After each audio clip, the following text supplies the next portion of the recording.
Pona lelo na lobby parlement oyo ekoki ko fonctionner te. Bino nyonso na permanence pona mobilisation ya lobby.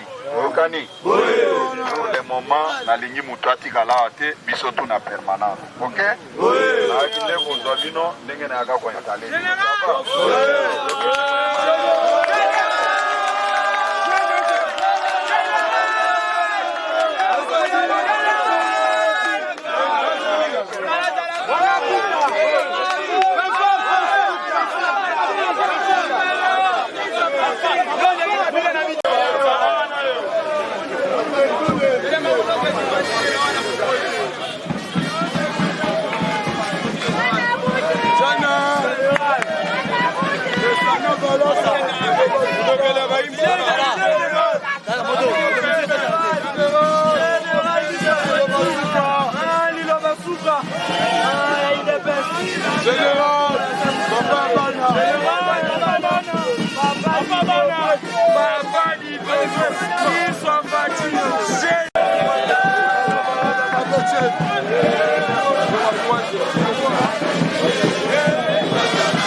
Moko Rongani awa zero tozana e kompone fachi beton Rongani malam soki banzembo ya kokumisa toyembele nanu yende mokoni obeta na honere ya fachi beton okay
Bonjour, ndeko journaliste.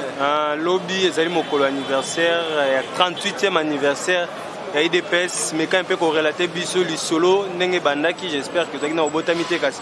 Oyebi histoire ya parti na malamu pe ndenge nini ba combattant ba komilengela pona mokolo ya lobby. Merci combattant ndeko na journaliste. Bona mutuna parti Nabiso Union pour la démocratie et le progrès social. Et Botamaka un certain le 15 février 1982. Parti Nabiso, Kondo Etienne Tshisekedi, Azalaka fondateur, mais il était parmi les cofondateurs de l'IDPS.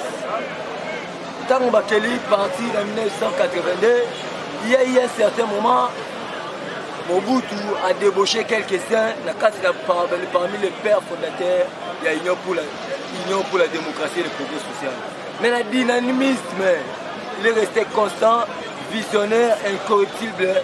Notre héros national, Etienne Tshisekedi Wamulumba, a regardé toujours l'union. Il y a le peuple d'abord.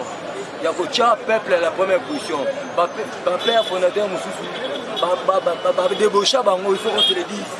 Débauché, il y a quelque chose. Il y a quelque chose.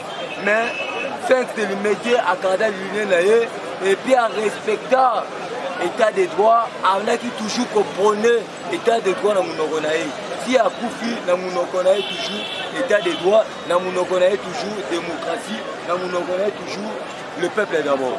Et puis, tant que tu as dit que le roi, tu as dit la maman la milieu, le 15 février 1982, le 15 février 2020, tu as conquis 38 ans.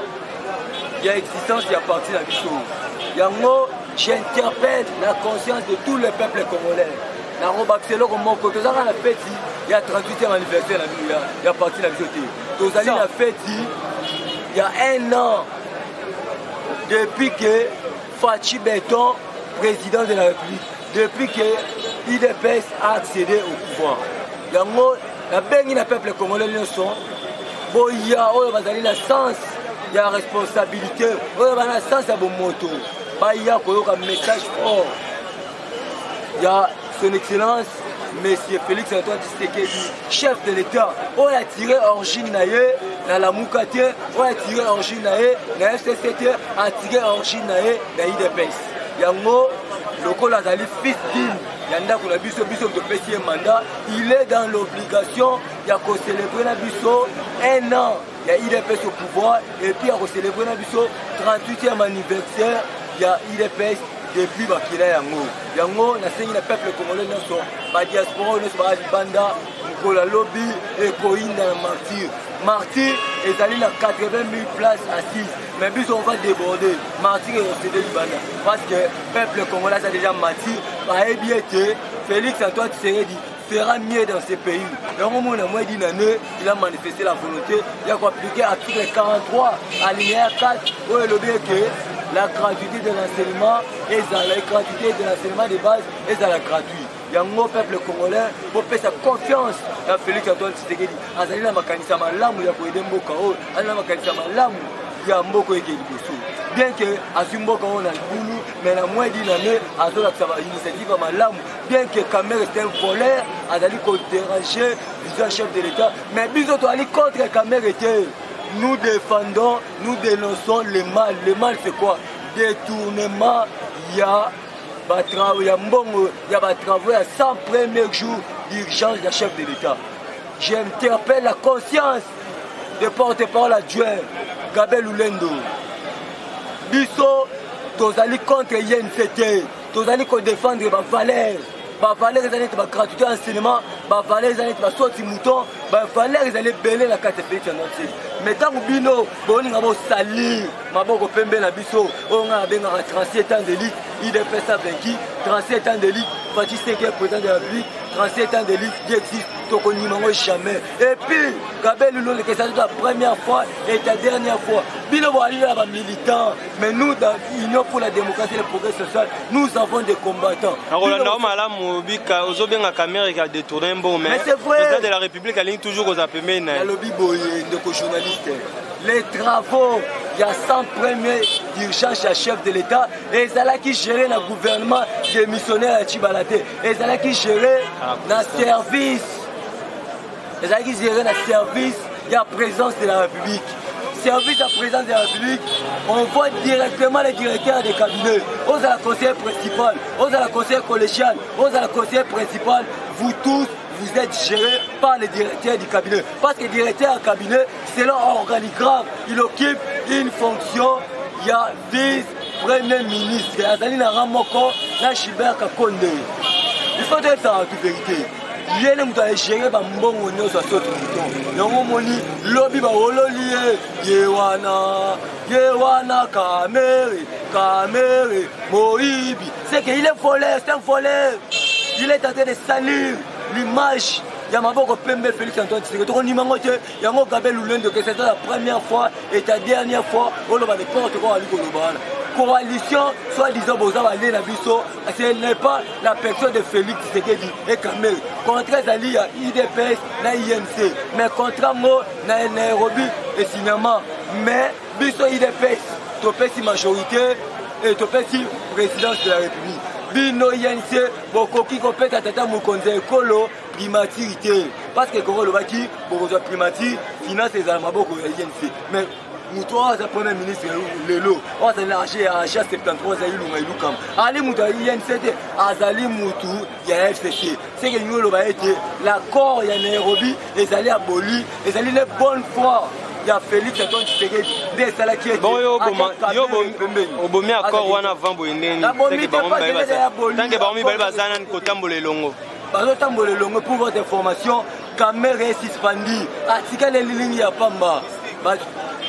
De Azana, Baboto le signature, de Azana a consisté jamais la conseil des ministres. Nengazana, on voyage la tata Moukonze Ekoloté. C'est qu'à l'ali anti-valeurs. Oh, nous avons prôné les anti-valeurs pendant 37 ans. Donc, on y matin, le lobby au pouvoir, et certains caméras, à Sarana, personnalité, chef de l'État, dans ma de détournement bien public. On ne peut jamais tolérer de telles histoires. On a lobby. Tu as dit qu'on donne le sémabé. On a lobby, pas qu'on a un stade. Koya, en tant que citoyen congolais, on est d'accord. Mais, comment on a écakaboyé? Ça nous a coexcité. C'est un âge du diable. Azali Wana, pour c'est l'image à Félix Antoine Tshisekedi. Oh, le peuple congolais est passé un mandat 5 ans. Parce qu'en 2023, par retour à Kamérete, par retour à SST, par retour à Batalamugate, le Félix Antoine Tshisekedi a un compte à rendre en 2023. Yango moni tozali koninga jamais l'image ya tata Moukonze Ekolo ebeba. Est-ce que mokolo ya lobi soki omoni bande comme sous opposition pe ba ingeli nesika ekozala esengo to mabe? Ekozala esengo pourquoi? Parce que aux alentours de l'opposition, aux alentours de FCC, nous avons qu'un seul président de la République, c'est Félix Antoine Tshisekedi, celui qui incarne la nation congolaise. Nous, tous ça, nous continuons à l'été, nous avons un chien au chaos. Ce qui va être ma belle qualité, nous avons un frère, parce que Tata Moukonze Ekolo dans la matière. Azali Kaka, président IDPS, Azali le président de tout le peuple congolais. Nabao va voter, Le président était clair dans Angleterre, je suis le président, Nabao va voter. Et puis, à l'obité que Moutono Saninga été. C'est tout à fait normal. Même le Seigneur Jésus-Christ, le créateur du ciel de la terre, il y a certaines personnes qui ont dernièrement, on a la diaspora, nous avons numéro de téléphone. Dans la diaspora, nous avons Estratrol, Bandegonanga Berlin, Bandegonanga Batutu, Libanamboka. En tout cas, ceux qui ont besoin de la vraie information, combattants et combattantes, si Kabobenga, numéro plus 243 81 99 18 656. Bandegonanga Nyoso, groupe adorant l'éternel, au Balibana Mboka, au Banina, Alemuloto Makasi, Alemuloto Koufi. Mais ngai na bota mwana dans plus moins 10 jours na opesa comme Alemuloto mwana ngai bosso. En tout cas ba fan club na so groupe adorant la pesi en bote belé, ceux qui voilà besoin benga ngai, bo benga plus 243 81 99 18 656. La Bengami na kombo Dylan Chibwabwa, le vrai descendant de Tchèque Tshisekedi, fier d'être descendant de Tchèque Tshisekedi. Je vous dis et je vous remercie. Merci.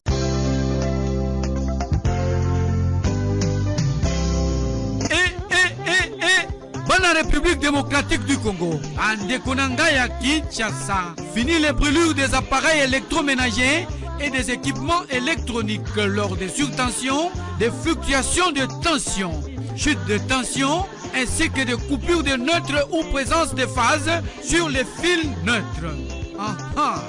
Mwanamboka, ingénieur Évariste Bolala, génie congolais, amemeli biso ba invention na ye na komboya, ponte-bol, pontage de phase automatique.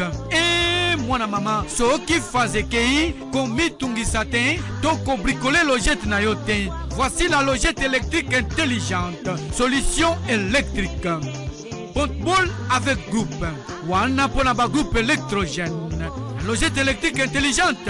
Oko raté ba match na TVT. Ball phase. Basculement automatique entre deux lignes électriques en fonction du nombre de phases. Yango pe ezalio. Manchon bolala. Soki okangi na yango câble connexion. Ekozi kalisusu teo.